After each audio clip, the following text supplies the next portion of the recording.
legislation is the building permit fees reserve. Whenever we have development, and this is actually the first year, I think, in the history of Brock, that we've actually had a need to create this reserve fund because our development fees collected exceeded the cost of running that department and the overhead for that department. So what happens is anything we collect from those developers for those fees is to be put towards covering the cost of the inspections and everything for that in the future. It can't be used for anything else, just for operating that department. So again, I have to hold that in the reserve fund. I can't just spend it on anything. It can only be spent on the building department because the building department is required to perform those inspections until all the buildings are complete. And with any luck, we will have another good year, and that number will rise because we're going to run out of land eventually. And when we do, we still have to have the building department because there'll still be, a small number of or a small amount of activity even after we run out of new space. So that will help finance it going forward. It decreases the impact on the tax levy. In fact, I believe this year in the budget, we did not impact the tax levy at all with the building department budget. It's all being financed directly from fees, which is ideal. Doesn't always happen, but I anticipate reserves and reserve funds, if all commitments are fulfilled this year, will drop down to just over $13 million. Of that, I expect at least $4 million, and I think it's probably going to be more like $4.5 million because there's, after producing this report in August, we got a collection of more DCs to the tune of about another $500,000. So it's good because we've got the money there. I don't have to go to the tax base next year and say, you've got to pay for this, this, and this, because we can pull for specific projects out of reserves. As part of the budget process, township staff, senior staff, go through all of the capital reserve funds and capital reserves to see what has been committed in the past, to see whether there's projects that are not going to go on. If for whatever reason we did it and it was under budget, or we did it, or we found we didn't have to do it, we found another way to do it, that money is released and used in the following year. So that it's not static, it goes there and we forget about it. We look at them, in my case, constantly, but in department heads meetings, we look at these several times a year just to see where things stand, where the money's come from, where the money's going. Are we excessive? Personally, I don't think so. I think we are planning for the future. We're keeping our tax rates, and if you look at the tax rates compared to other municipalities, yes, we've been high, but we are coming down. Our numbers over the last 4 years, if you compare them to others, I believe this year, or this past year, our rates were actually on a percentage basis lower than the city of Oshawa. That's the start. We're going in the right direction. And it's not a fast drop, it can't be, but we are very conscious and try to keep it as low as possible. Hopefully that answers your question. And thank you. Thank you for the question.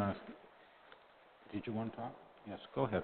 Yeah, thank you, Ms. Barta. I'd also like to mention this the first term in council that there's a fire equipment replacement reserve fund, which now we have a 20-year forecast for vehicle replacement and fire. So thank you for your... I think the main takeaway from this is, yeah, 19 million kind of blows your mind. We've never had that kind of money sitting in a bank before. I think the good news is that all departments, including the fire department, now do forecasting on what they need for arenas and vehicles and roads in the fire department over a number of years, including the fire department's 20-year forecast, thanks to the fire chief. And that should be reviewed annually, but what it does is it makes sure that we have the money in a timely fashion to do equipment and building replacements or repairs. We certainly have upped our game with the fire department. We've certainly upped our game with the arenas. Money going into reserve for all three. This is really important for the ongoing viability of our three arenas. We should keep in mind, too, that not only do we have a partnership to enhance the Sunderland Arena, that we could use partially fund with DCs after the next DC review, but we also have to keep in mind we are reserving money for breakdowns or replacement in Beaverton and Cannington. Most notably, we're going to need a new roof more sooner than later in Cannington, and that's going to be huge. We'll have the money. We won't have to borrow. We won't have to raise taxes because we didn't save for it. So the bottom line is 19 million, as Ms. Barta has suggested. We're going to burn through 30% of it by the end of the year. The other thing to keep in mind is what's left is $6 million plus to replace equipment and buildings. And it sounds like we're going to have upwards of $4 million in development charges that we could use towards capital projects in the next few years. That's a huge benefit to the taxpayers of the township. So thank you for what you're doing. Okay. One more. Thank you, through you, Mayor Grant. Other is I've had. Oh. We have a motion on the floor. Any further comments on the motion on the floor dealing with reserves? Receive and file it. All those in favor? Carried by all. Councillor Miller. Others? Yes, thank you. I've had a number of inquiries with residents on the 10th concession, wondering when the gravel program will be commencing, as well as ditching, and wondering if staff could comment on that. Through you, Mr. Chair. The graveling program is underway. It started a little bit late because it took longer to extract the gravel this year than in normal years because we're putting a lot more gravel down. We have started on the capital project on Thora Side Road, which is the funded project. And once Thora Side Road is complete, they'll finish in Thora and then work their way south. So it is planned. As far as ditching, we did the ditching on Thora Side Road, about 75% of it. We still have to finish the rest of that ditching as part of the capital project, and they'll be moving to other areas within the township. So it will be finished this year. Okay, thank you. And one other, the 60-kilometer signs, do you know when they'll be put in the ground? Through you again, Mr. Chair. The signs are on order. We still haven't received them yet. There's a lot of them. And we have put in for locates, because for every sign we need a locate where the sign is going to ensure that we don't hit any buried underground facilities. So we have so far about 25% of the locates in. So probably next week we'll start putting posts in and then put the signs when they arrive. Okay, thank you. I have one more other. Through you, Mayor Grant, to the Fire Chief, Chief Harrison, could you give us an update on the spare vehicle?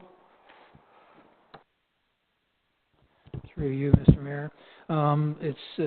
Last time I was down there to discuss the spare vehicle with Dependable, they said about 2 to 3 weeks, and that was about a week and a half ago. I will be probably heading there sometime this week to see how they're making out. But I would anticipate another week and a half at least. Okay, thank you. Thank you. Any others, Councillor Parliament?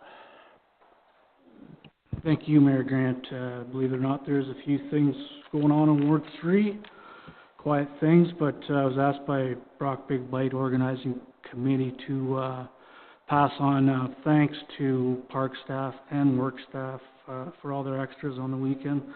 They said they went above and beyond and for a successful event. I was also asked from Brock Soccer Executive to pass on thanks for all the work at Brock Park this year. The final wrap-up day was Saturday, and Cuba Justin said that they're just shy of 400 kids played soccer out at Brock Park, so was asked to pass along thanks to your crew, Nick, so if you'll pass that along. Also this Friday, for all you folks from the south, if you want to take your wife out, Nurse and Develop have a midsummer night gala dinner. That's Friday night at 6:30, August 17th, lamb or salmon. So, and the only other thing I was asked was the McLeish tournament. I guess they put through close to a little over 40 foursomes through this weekend, so they had a successful fundraising for youth sports in Brock Township. So that's all from me. Thanks. Thank you. Well done. Councillor Schaefer, any others? No others, thank you. Councillor Lodwick. Just one other. Just want to make mention that early congratulations to Link Heating and Air Conditioning, celebrating their 50th anniversary this Saturday. They're having a celebration from 11 till 2. I'll be in attendance. Okay, thank you. Regional Councillor Smith. Just one other, I want to congratulate and thank the staff that run the day camp and the parks for the kids. My oldest granddaughter attended, and she would have stayed there all 24 hours. I think she really enjoyed it, and it was great. Thank you. Thank you. And you want to do the resolution then? Okay. Moved by Regional Councillor Smith, seconded by Councillor Lodwick, that communications numbered 1528, 1529, 1542, and 1543 be received for information filed. And these are just dealing with the handouts on the business tonight. All those in favor? Carried by all.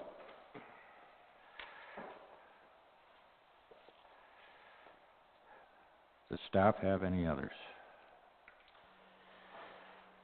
One other, and it relates to the meetings that are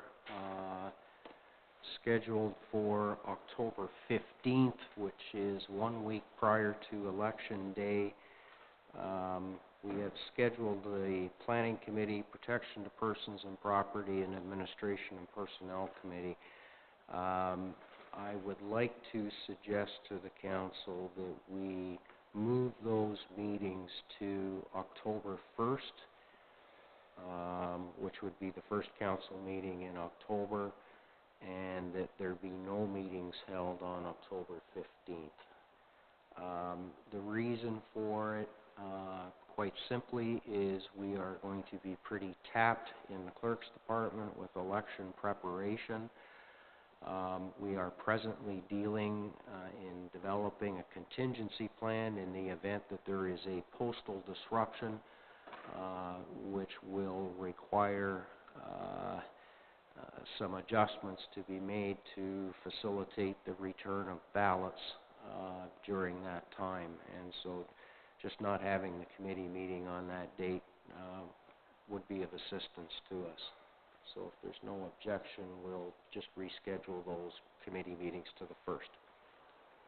Okay, seeing some nodding heads, but Regional Councillor Smith? Well, I just want to point out, I believe that Brock Nonprofit Housing is that morning at Maple Glen on the 15th. Okay. I guess we could... That doesn't affect the Brock staff, though? No. Whether we want to piggyback it onto another council meeting or not, as we do, or just go ahead with it. I think we could probably just proceed with the nonprofit, especially if it's at Maple Glen. Yeah, I just want to make sure you're aware of that. Okay. Thank you. Thank you. Anything further from staff? Okay. Okay.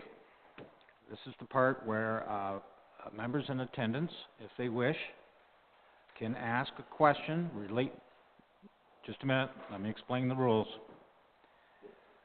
Public, it has to deal with questions and seeking clarification on any item on the agenda or during discussion. And because we are on camera, you must approach the table in the front, state your name and your address, and ask your question. No statements. This is question period. Debbie Bath Hatton.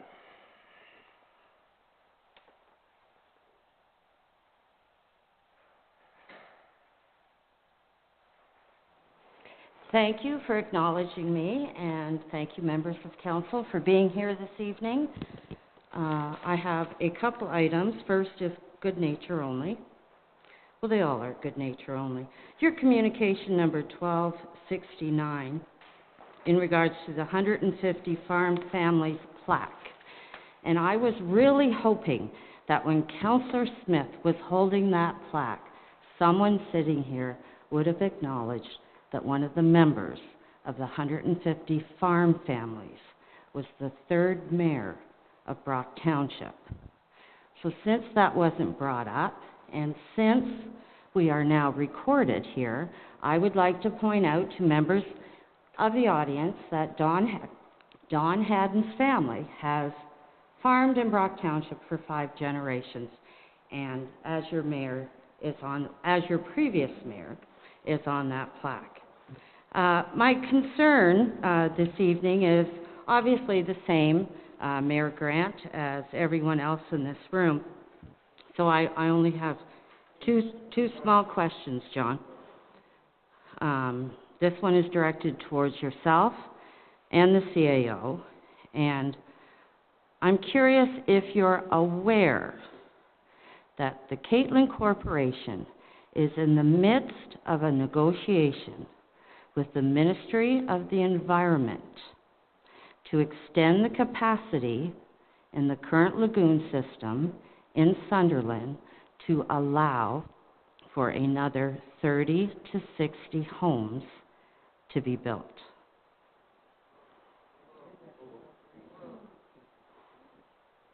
Personally, I'm not aware. Okay? Okay. And I'm not pulling that information out of my hat. I received that information from sources I would have expected the regional councillor and the mayor to consult with, which is the regional municipality of Durham. Now that you brought this to our attention, can you please pass along the information that you do have so that we can attend to it? I just did. Okay. Thank you. My second and last question is directed towards the CAO. Mr. Gettenby, being that the bylaw that impacts the village of Sunderland was approved this evening, and we are only momentarily weeks away from the next election,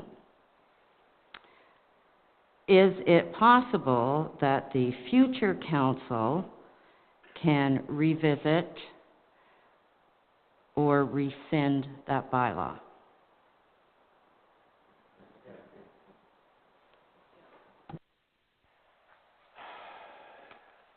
So at this point, the process will be to circulate the bylaw to those who asked for written notification.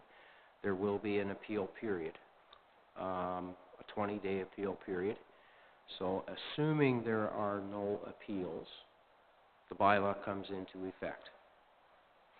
The question as to whether council could rescind that bylaw, I suppose it is theoretically possible, although I would think that the council would have to initiate a further amendment to basically undo the bylaw that was adopted today. There would be a public meeting required. It would have to be circulated to the agencies, the affected public, obviously the property owner. So it would be almost like another rezoning in order to rescind it, assuming it was in place. If it's appealed to the local planning appeals tribunal, you know, that has its own process as well. Okay. Thank you very much for the information, Mr. Gettenby. I appreciate it. Thank you. Okay. Thank you, Debbie. Are there any other questions from members of the public in attendance this evening? Mr. Shearer, would you like to join us up here?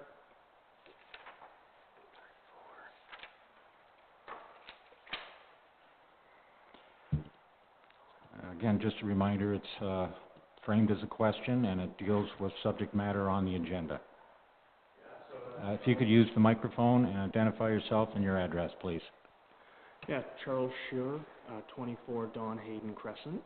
I guess the first thing would be to follow up that if an appeal is launched and the new council is brought in, who are more, in my perspective, reasonable, could they simply not challenge that appeal and then it would be struck down? That would be kind of a backdoor way of sort of fixing things.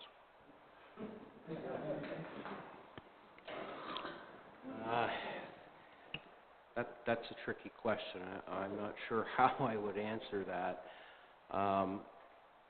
Normally, and council passes zoning bylaws, planning bylaws. If they are appealed, there is generally an expectation that the municipality will defend that bylaw before the local planning appeals tribunal. In the past, and I can't speak for what may occur in the future because the OMB is now evolving to an appeals tribunal. The processes are different.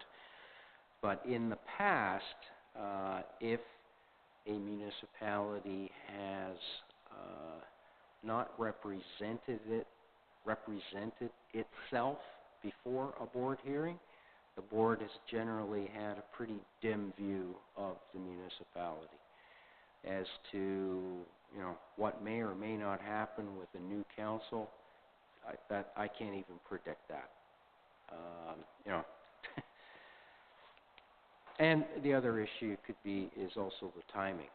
I mean, if there is an appeal to this bylaw, at this point, it's very difficult to know when the board would schedule a hearing. In the past, they have taken upwards of 7-8 months just to schedule a hearing. There is the unique part about this particular application is that the plan of subdivision that is being amended as well has to receive approval from the region of Durham, which I suspect is not going to be an issue, but ultimately the OMB or the LPAT will have to approve it because the board still retains carriage of the plan of subdivision. And that was basically set out in the members' decision back in 2007, 2008. So there will be involvement by LPAT, at least on the plan of subdivision.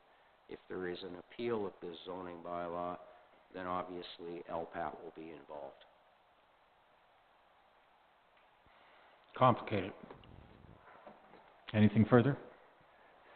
Yeah, since we're speaking about the Caitlin subdivision, I've sent a few of you already my concerns in a letter around the existing subdivision agreement. I guess my question would be, is that fair game to follow up about what sort of enforcement of that subdivision is being done since we're dealing with Caitlin Developments today? We are in receipt of your letter, and we will be reviewing it at a staff level. And we will be contacting you shortly with respect to an approach. Because as of now, the subdivision, they're still in the process of just burying all the garbage. Nothing seems to have been done to try and pause things while a review was being performed and compliance was being sought. Thank you. And as Mr. Gettenby has indicated, the staff are in receipt of your request and they are reviewing, and we'll be in touch with you to arrange probably a meeting at some point, okay? In the near future. Thank you. Okay. Thank you very much.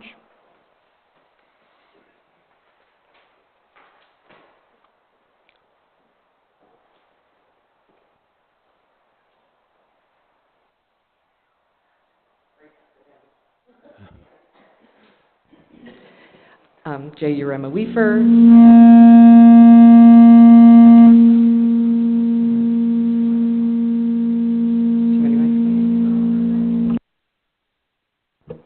Okay. J. Urema Weaver, 100 River Street, Sunderland. Considering this zoning bylaw that you've just passed has actually changed part of Phase 2 of the subdivision that was under an OMB agreement and has, it's still under the authority of the board, or LPAT as they're now known, but it still falls into the authority of the previous agreement. So my question is, considering the concerned citizens of Sunderland had to fight the municipality, the developer, and the region the first time around for those changes, and now you guys have changed it again by reducing the lot sizes, if the new council reverses the decision, would it not still represent good planning, or would we need to then support the community through legal funds? And so in that case, how much in legal funds is in reserves?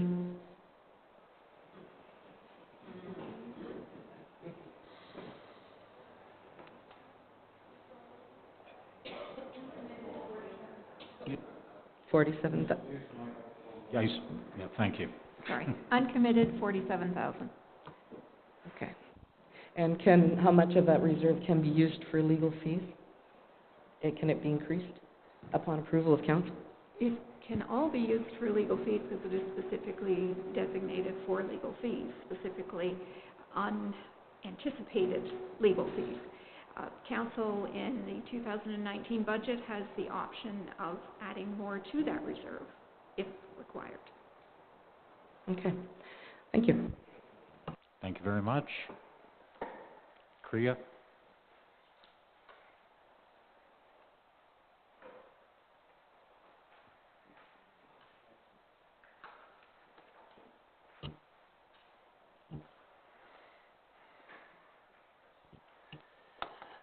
So you spoke with Kriya Penningale, 2055 Concession 4. Okay. Thank you. What was your opinion of the Caitlin Group when they declined participating in a Section 37 negotiation, and how does it affect you going forward dealing with Caitlin? Probably more of a political answer than a staff answer. Certainly we're disappointed collectively that they put strings attached to put land swap into it, and I'm speaking for myself at this point, and perhaps some members of council, that Caitlin will come back to the Lions Club and directly propose something. Okay, that's always their option to do so. But they have indicated that they would vigorously oppose a Section 37 bylaw, and feeling that it would be precedent-setting in small-town Ontario. Okay. Did you want to answer the question, Councillor Campbell? May I ask you for clarification, Mr. Mayor? Sure, try. Okay. No, based on what you just said, I wondered if you had a communique from Caitlin, if they had indeed expressed an interest in making a donation to the arena outside of the Section 37. Not particularly at this time, but they indicated in the past that they wouldn't mind a discussion with the Lions, and I hope they continue to do so. That's just my hope. I hope the same. Okay.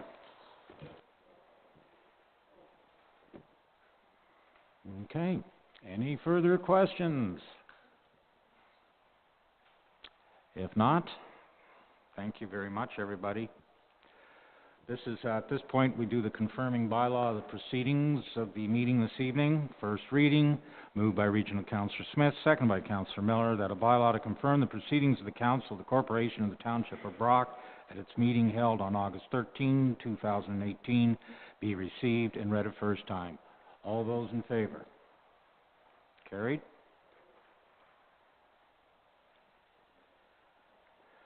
Second reading, moved by Councillor Lodwick, second by Councillor Schaefer, that a bylaw to confirm the proceedings of the Council of the Corporation of the Township of Brock at its meeting held on August 13, 2018, be read a second time. All those in favor? Carried.